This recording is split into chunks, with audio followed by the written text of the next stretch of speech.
Hola, hoy tengo el gusto de saludarte en esta serie Refundando la Democracia con algunos temas que me parecen interesantes tocar en el proceso de cambio de gobierno en México y que nos está generando muchas actividades.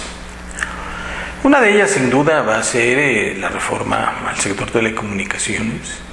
Otra puede ser los cambios que se están planteando a la ley de radio y televisión.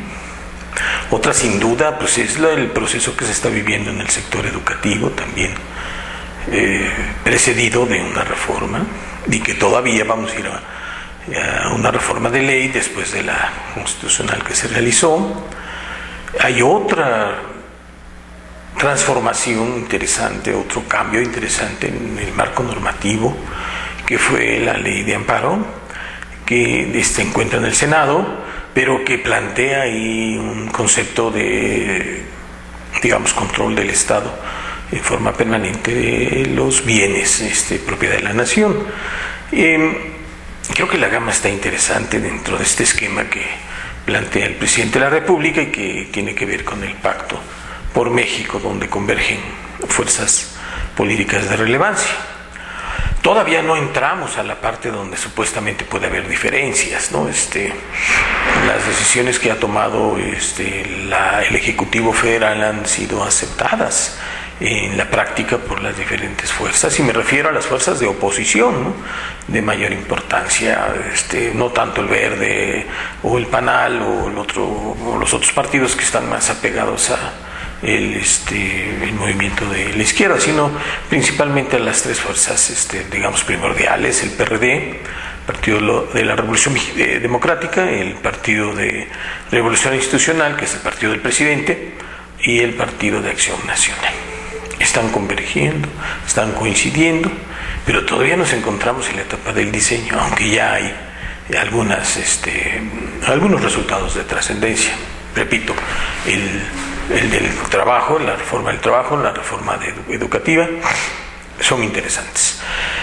Pero yo quisiera ahora reflexionar un poco sobre una propuesta que recientemente el Ejecutivo mandó al Legislativo a través del Senado, y que es una propuesta para reformar lo relacionado con el sector de energía. Principalmente me concentraré en las cuestiones de petróleo, que me llaman la atención, y bueno, coincide con otros acontecimientos. El acontecimiento de relevancia tendría que ser el diseño del Plan Nacional de Desarrollo, ¿no? Que abre una pauta para que pueda participar la sociedad, y que ojalá y sea un espacio donde los diversos sectores puedan participar y no se quede nada más a nivel cupular. El Plan Nacional de Desarrollo tiene, de acuerdo a la Constitución, una fase o una faceta, un espacio para que la población en general pueda participar.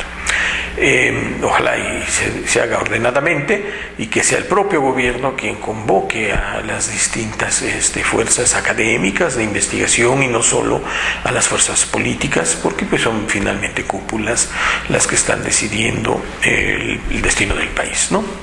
Pero en materia de energía hay una pauta. También en esto hay nacionalistas y hay globalizadores, ¿no? El esquema que presentó Cuauhtémoc Cárdenas es un esquema nacionalista que está centrado en que la empresa de producción, de comercialización, exploración y distribución del petróleo debe seguir siendo parte del Estado, no privatizarla. Y el concepto de privatización nos lleva pues ahí a una disputa entre los que no quieren que se entregue a manos privadas este proceso, porque se tiene la idea, y creo que es fundada, de que el beneficio finalmente es para pocos. Y ahí es donde yo reflexiono el tema de la apertura del sector energético a la participación de la iniciativa privada, tanto extranjera como nacional, ¿no?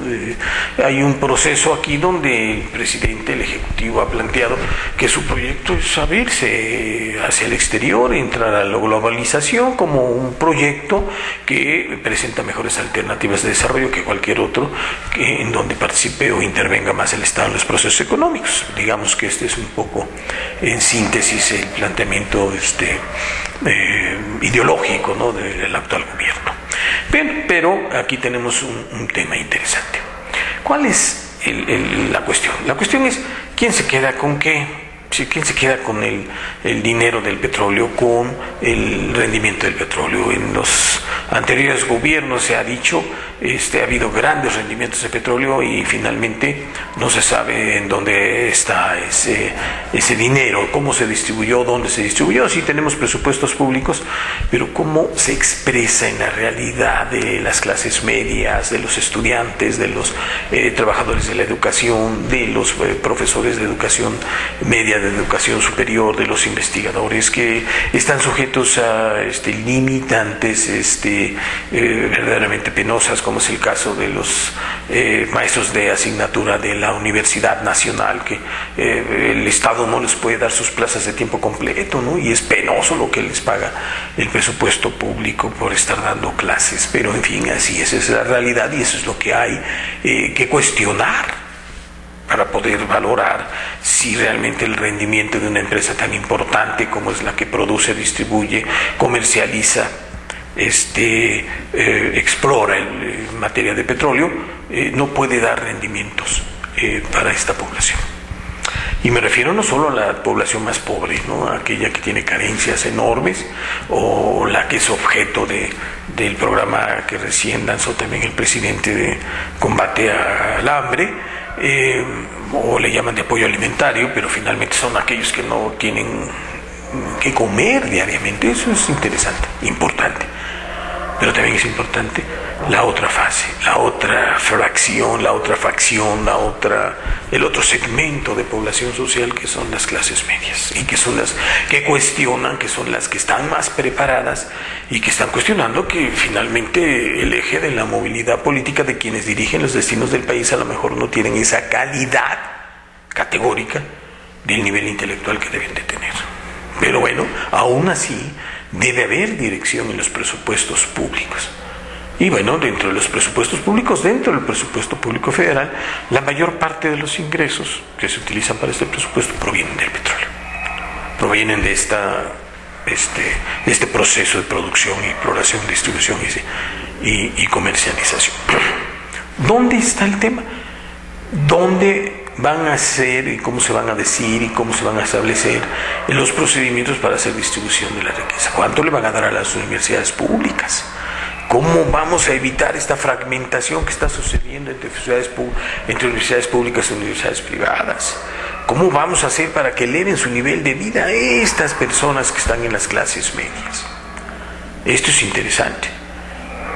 Claro, hay otro tipo de decisiones que van colateralmente.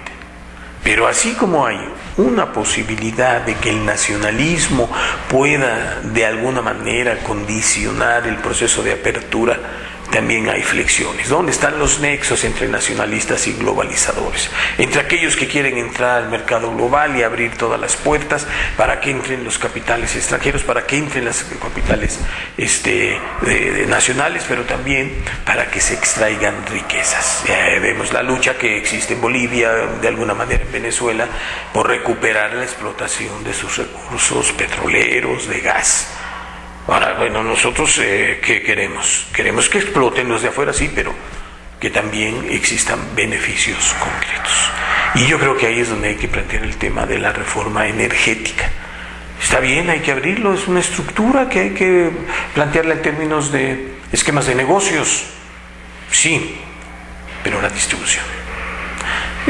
Finalmente siempre se dice que la distribución, pues, es la infraestructura que estamos generando, que el proyecto de política económica enfatiza principalmente la construcción de infraestructura. Sí, correcto, menos Estado, mayor posibilidad de la iniciativa privada, pero el problema es que este dinero se va quedando en una pequeña banda social, digamos, que es la que se reproduce en el poder y se va reproduciendo el poder por años y por años y por años, y son los que viven, bueno, pues exorbitantemente con grandes riquezas.